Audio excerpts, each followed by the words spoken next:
He never planned to be a hero that day. A peaceful hike through the snowy wilderness took a terrifying turn when he stumbled upon a young moose cornered by a hungry pack of wolves. Acting on instinct, he risked everything to intervene. And what unfolded next was something no one could have expected. Most people never see it, not up close, not outside of a screen. But he had the raw, brutal moment an animal teetered on the edge of death. It wasn't slow, it wasn't quiet, and it sure as hell wasn't clean. Mid-April, the last of the snow gone but the earth still wet and sour with rot. He was cutting dead branches near his cabin, a few miles from the road. Just him, a saw, and the birds. Then came the sound, a piercing metallic grunt that sliced through the stillness. He turned. Barely 50 feet away, a young moose, maybe a year old, was under attack. 3 wolves. 2 had it locked down, one on the leg, the other going for the throat. The third circled, hungry and waiting. Instinct took over. He didn't think. He grabbed the nearest branch, rotted, weak, and charged, screaming, waving it like it was a sword of legend. The wolves snarled, one held its ground, but eventually they backed off into the tree line. He stood there, heart pounding, between the predators and the dying moose. The young bull was mangled, its leg shredded, its side flayed open.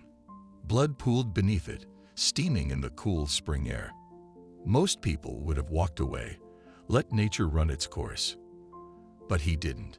Maybe it was exhaustion, from loss, from helplessness. Maybe he was just done watching things die. He took off his flannel shirt and pressed it against the worst wound. The moose didn't resist. He spoke to it. Nonsense, really.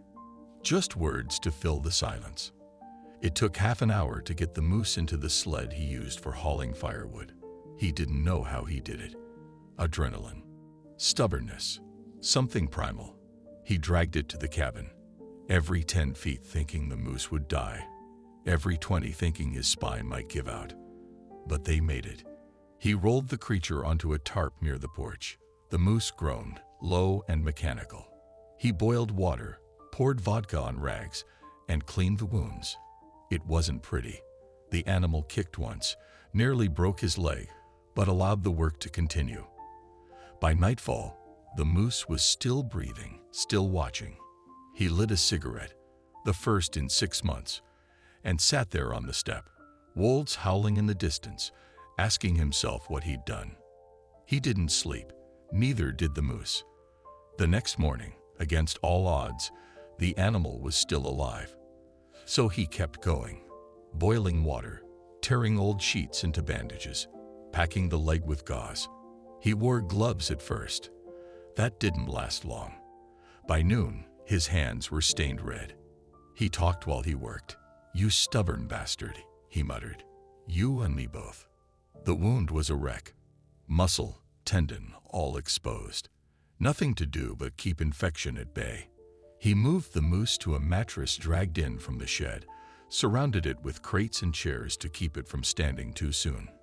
His living room looked like a trade unit from a war zone. Blood-soaked rags, spilled liquor, and in the middle of it all, a broken beast clinging to life.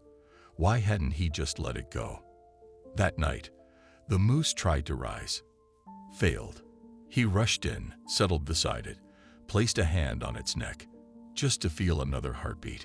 It reminded him of his son, the whimpers when the pain got bad, the helpless sound that tore him apart. But this wasn't about grief. It wasn't about redemption. It was about refusing to let something else die in front of him. By day 3, the moose looked at him with recognition. Not trust, not fear, just awareness. That was enough. He didn't tell anyone. He didn't post online. He just kept doing what needed to be done. Then came Wednesday, the crunch of tires on gravel. 3 men, Anthony, Mark, Donald. Locals. Loud, armed, full of beer and bravado. They saw the moose, made their judgments. "You're not keeping that thing alive." Anthony said, "That's meat." He stood his ground, told them they'd have to shoot him first. For a moment, it looked like Anthony might. Then Donald spoke. 2 words. "Anthony, don't." It was enough. The gun lowered. They left. But Donald's look lingered, like he knew something more. Time passed. Days folded into weeks. The moose began to heal. Slowly, he walked, stood, ate, stayed within 20 yards of the cabin, like he'd set his own invisible perimeter. They developed a rhythm. Food, bandages, quiet company. One night, the trail cam caught something strange. The moose is just standing, staring at the front door, still, waiting, like he wanted to be let inside. Then came the call. His mother's cardiac event. He left for the city. When he returned, something was wrong. The door was shut, a window cracked. Someone had been there. Nothing stolen, nothing broken, but someone had come. The moose was still there, unharmed. But the next time he left, just for groceries, the animal was gone. No blood, no struggle, no tracks, just gone. He checked the shed. Inside, damp clothes that weren't his. A half-empty bottle of whiskey. Someone had been here. Maybe the same figure from the trail cam who had walked up to the cabin and just stood, staring at the moose. Days passed, then weeks, silence, until a knock on the door one night. Not wind, not branches. Real. He opened it. The moose was there, soaked, still, breathing. He collapsed, fell to his knees, and for the first time in what felt like forever, he cried. Hard. The moose just stood, bearing witness. He didn't come inside, but he didn't leave either. The next morning they walked, south, into the deeper woods. When they reached a clearing hours later, the moose stopped, looked at him.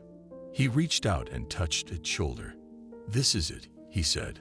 The moose blinked, then turned and disappeared into the trees. He didn't follow. Days later, someone came by the cabin, found it neat. Firewood stacked, dishes clean. No sign of him. Just a note on the table. "I don't need answers. I just believe it was a chance." And that somehow was enough. What do you think of this story? Let us know in the comments section. I hope you like this story. Please give it a thumbs up and subscribe to our channel. Also subscribe and press the bell icon to never miss the update from our channel. Thank you.